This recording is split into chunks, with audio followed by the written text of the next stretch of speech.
Olá, tudo bem? Olha, hoje a nossa conversa aqui no canal é sobre um tema extremamente delicado, os efeitos da precoce erotização das crianças. Pois é um tema delicado, mas que traz alguns elementos sobre os quais você deve conhecer, porque também é uma temática que envolve pedofilia, né? Que envolve costumes, que envolve cultura. Primeira coisa sobre a qual a gente pode refletir.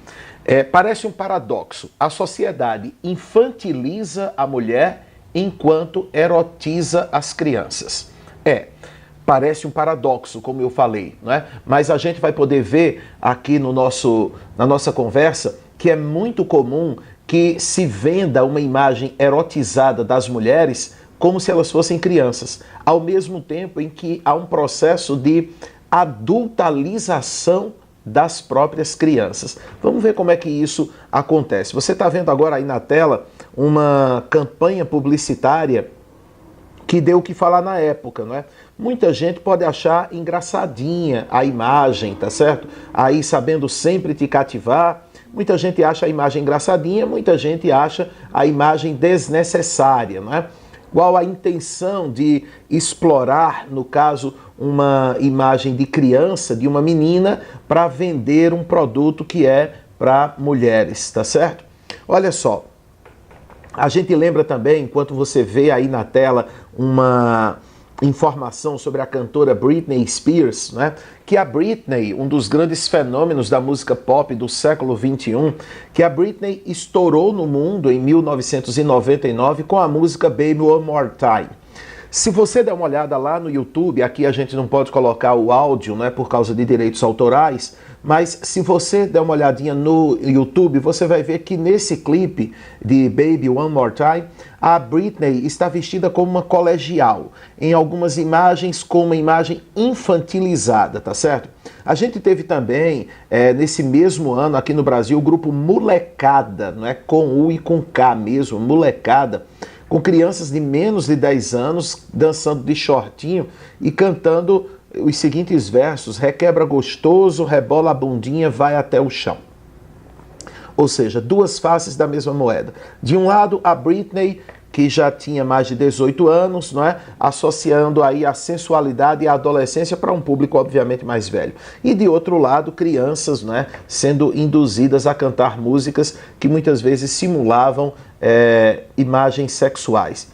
Veja também o que aconteceu recentemente no concurso, num dos concursos eróticos mais famosos do Brasil, que é o concurso da Miss Bumbum, né? As candidatas, você está vendo agora, as candidatas do Miss Bumbum fizeram ensaios sensuais como se fossem meninas, né? Então a gente tem a primeira aí num parquinho, as outras duas meninas brincando de bambolê e de corda, ou seja, brincadeiras de infância para vender uma imagem da mulher, não é? Para vender uma imagem aí extremamente sensual das mulheres. Então a gente vai percebendo que, do ponto de vista midiático, se muitas vezes de um lado se condena a pedofilia, mas o que a gente vê no mercado publicitário, o que a gente vê na mídia, é justamente o contrário, tá certo? Ou seja, a criança sendo mostrada como um adulto, enquanto a mulher, extremamente sexy, sendo colocada como criança. Então, de um lado, não é, a gente tem a erotização das crianças. De outro lado, a gente tem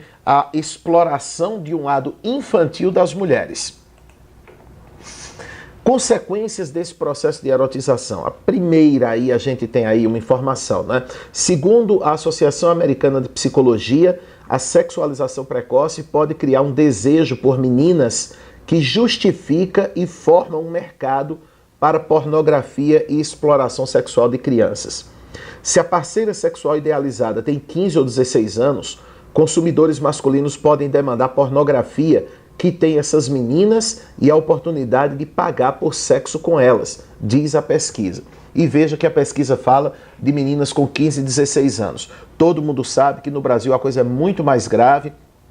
O Brasil é um dos países líderes da produção de pornografia infantil e se de um lado o país fica criando leis para tentar coibir esse tipo de coisa, do outro o mercado publicitário, não é? A mídia em geral continua explorando aí a criança e também explorando a mulher com uma imagem infantilizada para vender produtos, né, dos mais diversos tipos, tá certo? Então, a gente precisa entender também que esse processo, ao qual a gente vai chamar de pedofilização, é uma forma de violência, né? Essa pedofilização estimula o abuso e a violência contra crianças, estimula também a exploração sexual.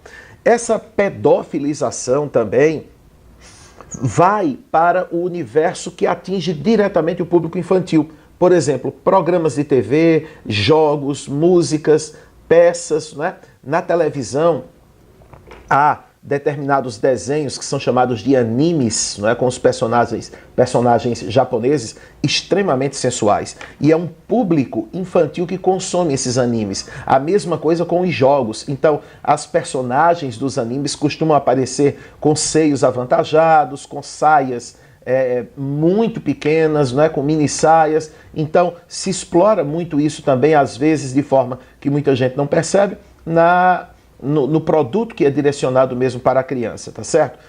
Na música também há esse tipo de estímulo, a essa pedofilização, a esse consumo de pornografia envolvendo crianças e adolescentes. A gente lembra que o termo novinha caiu na boca da galera, inclusive tem uma música da dupla sertaneja Henrique e Juliano, né, que diz lá, vem novinha, vem delícia do papai, me provocou, agora você vai ver. E aí, qual é o tipo de cultura que a gente acaba propagando com esse tipo de música, né?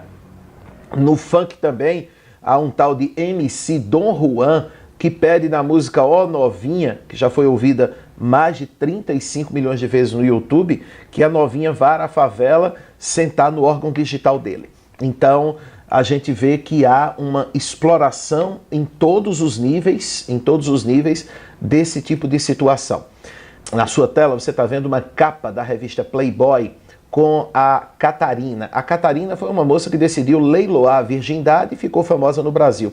Mas veja que o ensaio fotográfico da Catarina é um ensaio que a coloca, por ser muito jovem, como uma menina, é abraçada com um ursinho de pelúcia, ou seja, a sensualidade da moça aí infantilizada, que é esse processo para o qual a gente tem chamado a atenção, né? Não é um fenômeno de agora. Lá na década de 80, as paquitas da Xuxa chamaram a atenção também de revistas masculinas, né? Eram meninas que tinham 15, 16 anos e que dançavam junto à apresentadora, e muitas delas, assim que completaram 18 anos, posaram também para as lentes da mais famosa revista masculina do país, que era a Playboy. Na época, a gente tem aí uma foto também com a Luciana, né, chamada de Xuxete sensacional, fazendo referência ao um vocabulário com a letra X que era comum.